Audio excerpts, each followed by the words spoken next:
저는 이 다니엘서를 이렇게 강의하면서 정말 다니엘은 정말 기도의 사람이었구나. 멋진 기도의 사람이었구나. 라고 하는 것을 아주 크게 제가 느끼고 감동을 받았어요. 오늘 이제 그 일부분을 보는 거예요.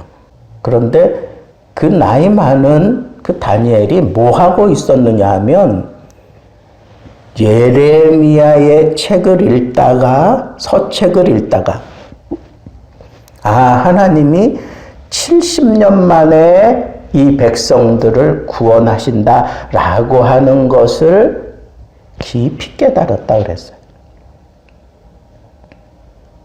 다니엘이 조금 다른 사람들과 차원이 다른 기도를 한 사람이에요.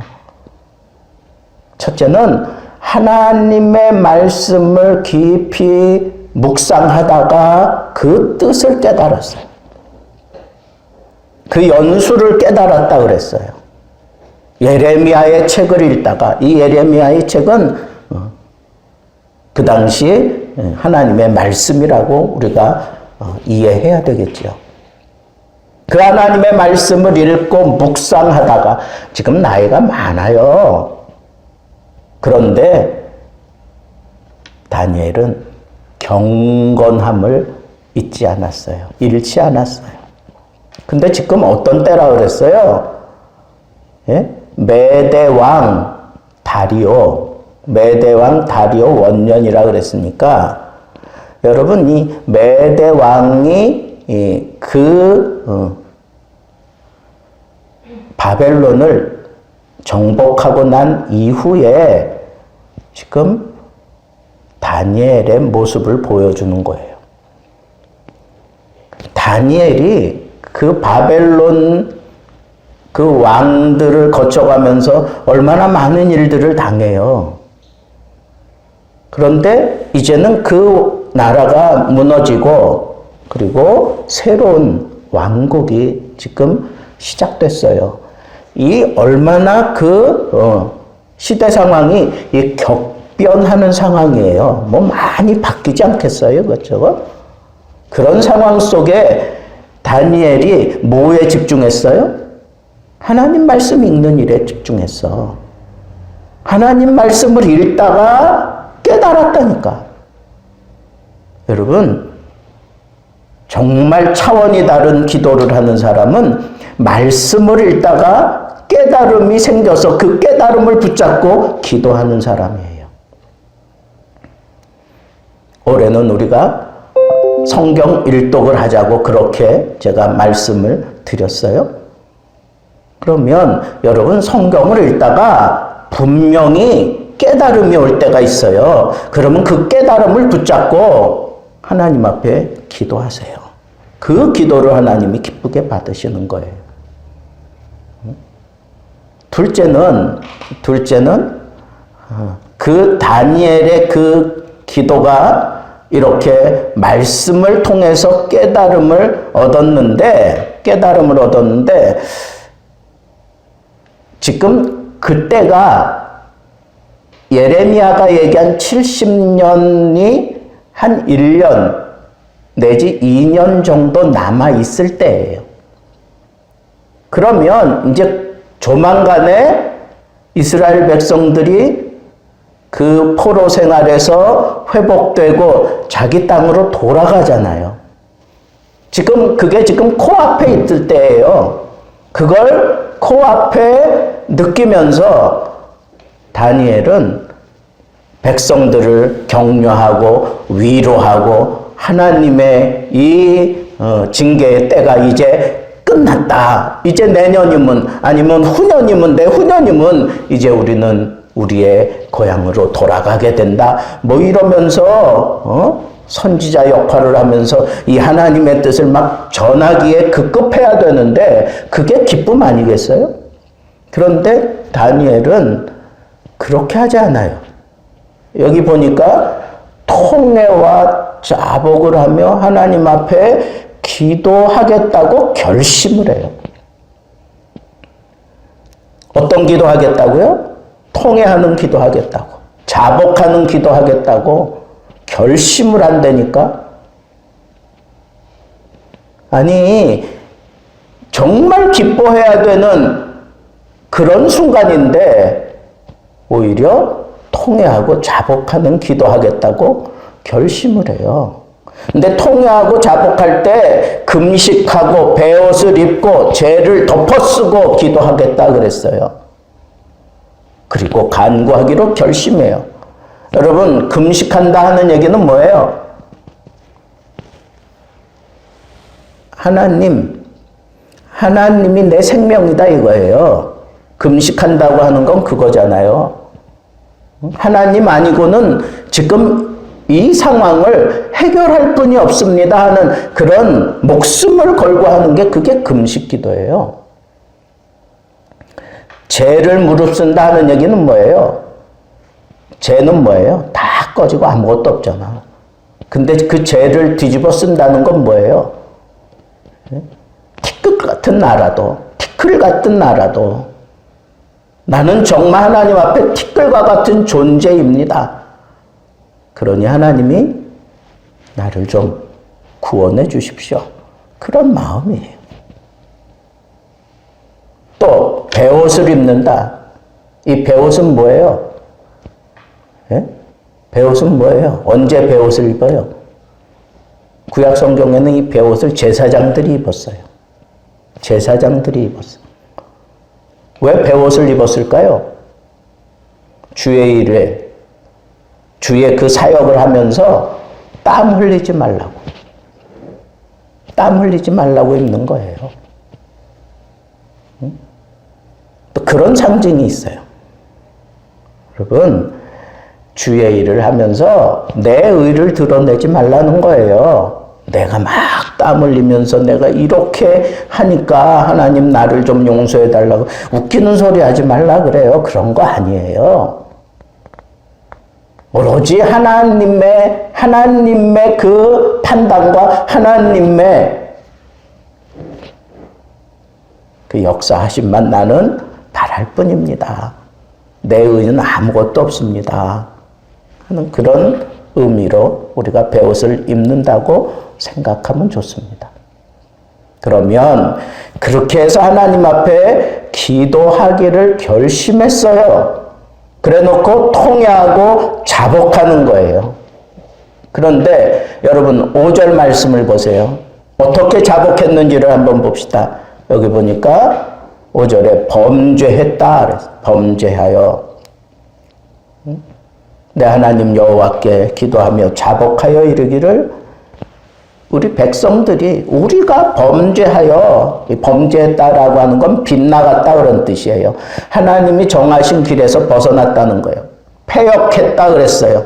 하나님을 거스리는 완악한 심정을 여전히 가지고 있다는 거예요. 누가? 우리가 행악하여, 이건 잘못 행한다는 거예요. 하나님을 정면으로 막 거스른다는 얘기예요. 반역했다. 그것은 직접적으로 하나님을 대적하는 그런 행실을 했다고 하는 거예요. 이런 모든 것들을 이스라엘 백성들이 이러한 것들 때문에 하나님 앞에 멸망을 당하고 징계를 받고 70년 이런 포로 생활을 하는데 다니엘이 생각해 볼 때 여전히 이와 같은 악을 저지르고 있더라는 거예요. 이 모습 이대로 우리가 여호와의 전으로 그 성산으로 돌아가 봐야 무슨 소망이 있겠어요? 또 그와 같은 징계를 당할 뿐 아니겠어요?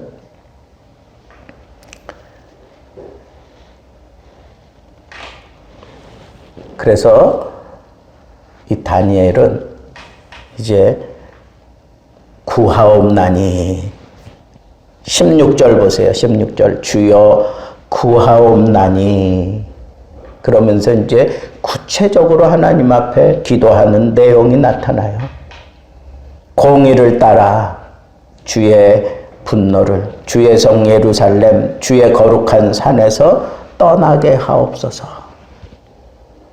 공의를 따라 우리의 죄와 우리 조상들의 죄악으로 말미암아 예루살렘과 주의 백성이 사면에 있는 자들에게 수치를 당함이니이다. 여러분, 지금 다니엘은 하나님의 공의를 먼저 그렇게 실현해달라고 얘기를 해요. 그리고 그러하온즉 17절에 우리 하나님이여 지금 주의 종의 기도와 간구를 들으시고 주를 위하여 주의 얼굴빛을 주의 황폐한 성소에 비추시옵소서. 나의 하나님이여 귀를 기울이시며 눈을 떠서 우리의 황폐한 상황과 주의 이름으로 일컫는 성소를 보옵소서. 성을 보옵소서. 주의 얼굴빛을 주의 성소에 비춰달라고 하는 얘기는 뭐예요? 이 거룩한 성소를 다시 회복시켜달라는 거예요. 여전히 죄를 범하고 있는 이 백성들이 희망을 삼을 수 있는 것은 그 성소가 성소 역할을 할 때 이 문제가 해결된다고 하는 이 사실을 지금 하나님 앞에 구하는 거예요.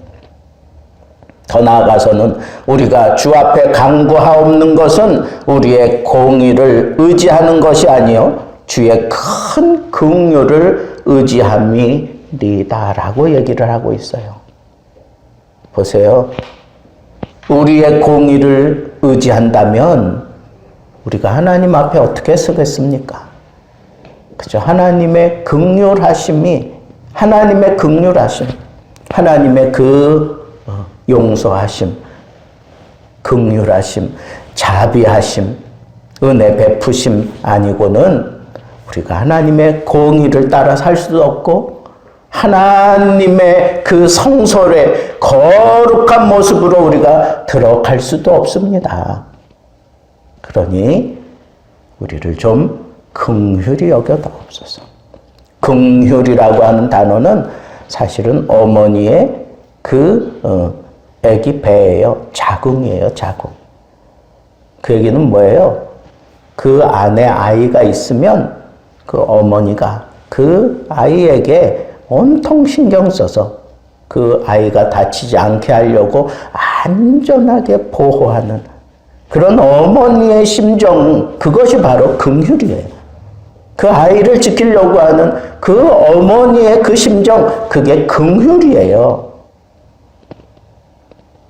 하나님과 이스라엘 백성들 사이에 하나님 앞에 기도하면서 긍휼을 베풀어 달라고 하는 얘기는 우리를 주님의 품 안에 품으시고 우리를 안전하게 지켜달라고 하는 거예요.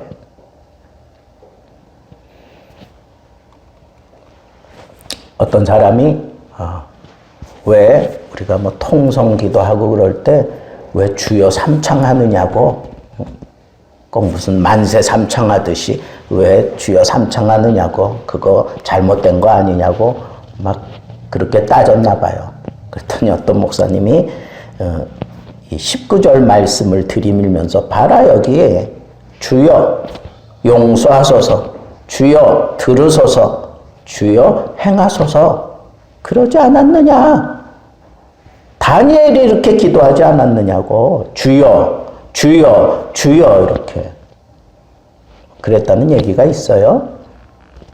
네, 여러분, 우리가 기도할 때 이 세 가지를 우리 마음속에 좀 담았으면 좋겠어요.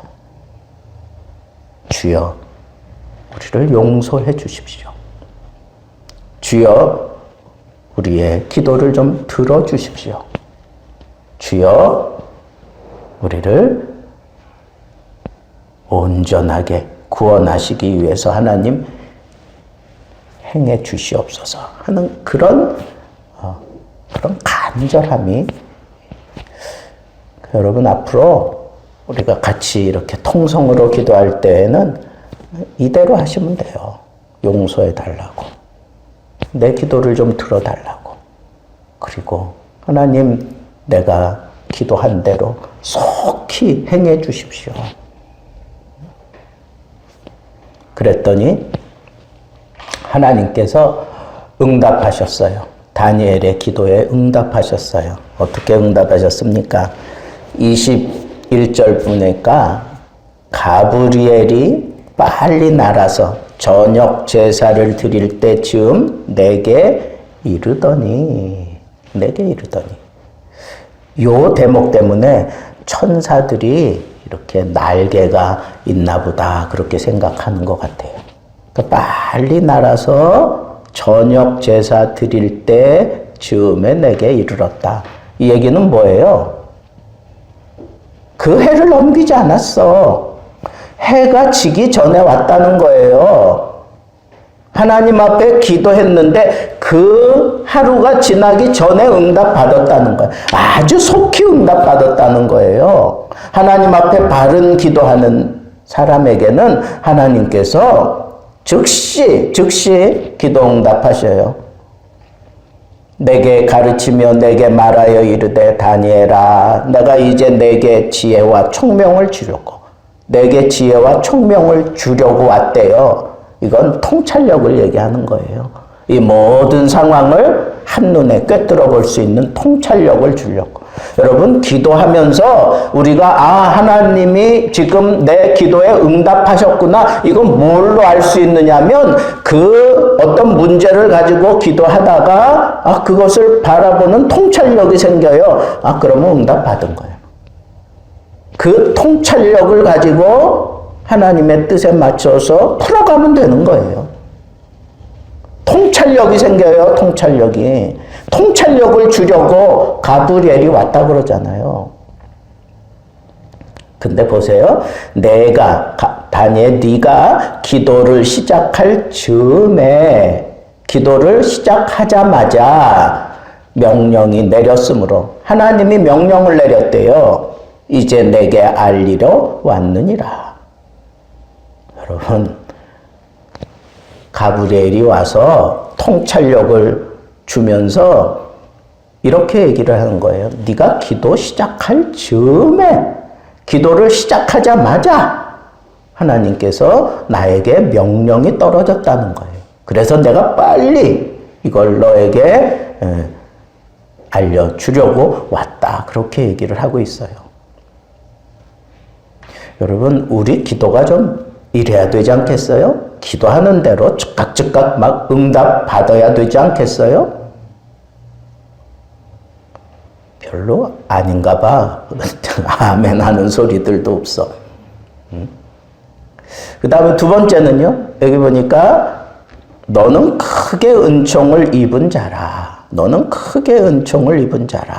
이 얘기는 어떤 다른 성경에는 너는 크게 하나님의 기쁨이 되는 자라 그렇게 번역을 했어요. 너는 크게 하나님을 기쁘게 한 자다. 그런 의미예요. 그런즉 너는 이 일을 생각하고 그 완성을 깨달을지니라.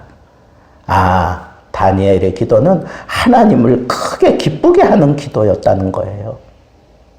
그러니까 하나님을 기쁘게 한 그 다니엘을 하나님께서는 그 다니엘 그 자체를 정말 존중해주고 정말 기뻐해주는 거예요. 여러분 하나님이 나를 기뻐하시면 그보다 더한 복이 어디 있어요?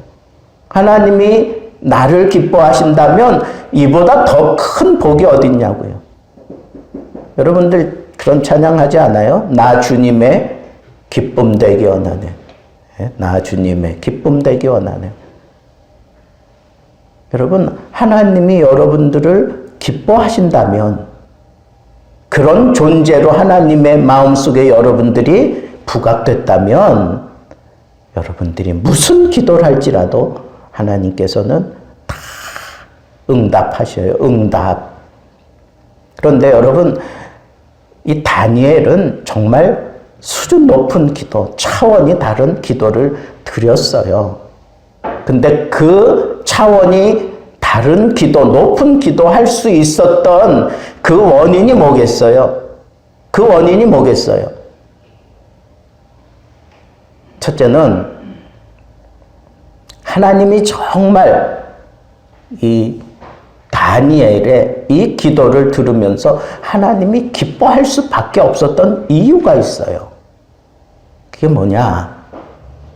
그건 자기 조상들의 죄. 그죠? 그 조상들이 하나님 앞에 저지른 그 죄 때문에 하나님께 징계를 받고 멸망당했잖아요. 그런데 다니엘은 기도할 때 우리 조상들이 이런 죄를 저질렀습니다. 그러면서 논리적으로 그런 기도한 게 아니에요. 조상들의 그 죄, 우리가 거기에 자기도 포함하는 거. 네? 다니엘은 정말 경건하게 살았어요. 경건하게. 그런데 정말 그 조상들의 죄, 이 공동체 의식을 가지고 기도했어. 이게 하나님이 기뻐하는 기도예요. 허물을 드러내기 위한 기도가 아니라 허물을 덮어주는 기도를 했어요. 그걸 하나님이 기뻐하시는 거. 그런데 그 허물을 덮어줄 수 있었던 그 다니엘의 그 기도는 그가 나이가 많아지도록 그 손에서 놓지 않는 게 있던 거예요. 그게 뭐예요? 하나님의 말씀이에요. 말씀. 그날도 말씀을 읽다가 깨달았다 그러잖아. 말씀을 읽다가. 하나님이 어떤 사람을 기뻐하시느냐? 말씀을 읽다가 말씀을 통해서 듣다가 말씀으로 말미암아 깨달음을 얻어서 그 깨달음을 실현하기 위해서 하나님 앞에 결심하고 기도할 때 하나님이 그 기도를 기뻐하시고 그 사람을 기뻐할 수밖에 없는 거예요. 마지막 세 번째는 하나님이 다니엘의 이 기도, 차원 높은 이 기도를 기뻐할 수밖에 없었던 이유가 뭐냐? 그는 정말 혼란하고 정말 막 그냥 산란하고 지금 이 전국이 막 뒤집어지고 바뀌어지면서 사람들 축청당하고 새로운 사람들 세워지고 그런 심각한 그런 상황 속에 흔들리지 아니한 그 자세. 어떤 자세예요? 기도하는 자세. 기도가 흔들리지 않았어요. 세상이 어떻게 변해가든지 그의 기도는 일정하게 하나님을 향하여 하나님 앞에 기도했어요. 예루살렘을 향하여 하루에 3번씩 기도했던 다니엘 기억하시죠? 그리고 왕의 진미 안 먹고 하나님 앞에 기도했던 다니엘 기억하시죠? 그는 어떤 상황 속에서도 기도하는 것을 바꾸지 않았어요. 기도하는 그 시간에는 기도만 한 거예요. 다른 것으로 그걸 대체하지 않았어. 기도, 기도, 기도. 그게 하나님이 이 다니엘을 기뻐할 수밖에 없었던 이유예요. 그는 다른 것으로 기도에 대체시키지 않았어요. 그는 말씀을 붙들고 기도했어요. 그리고 그는 경건함을 통해서 이 기도를 실현하고자 발버둥치며 살았던 기도의 사람입니다. 그래서 오늘 우리는 다니엘처럼 이 기도, 하나님 앞에 먼저 다니엘처럼 그런 차원 높은 기도할 수 있는 사람 되기 원합니다. 그리고 다니엘이 구체적으로 이렇게 기도하면서 자기의 죄로 고백했어요. 조상들의 죄, 공동체 의식을 가지고 기도했어요. 그리고 하나님 앞에 결심을 했어요. 통회하고 자복하는 그런 태도를 가지고 결심해서 기도한 사람이에요. 그런 기도가 여러분들에게 그대로 제대로 리바이벌 돼서 여러분들에게 정말 즉각적으로 응답이 일어나고 또 여러분들이 기도하는 그 모습을 하나님이 기뻐하는 그런 하나님이 기뻐하는 기도의 사람들 되기를 우리 주님의 이름으로 축복합니다.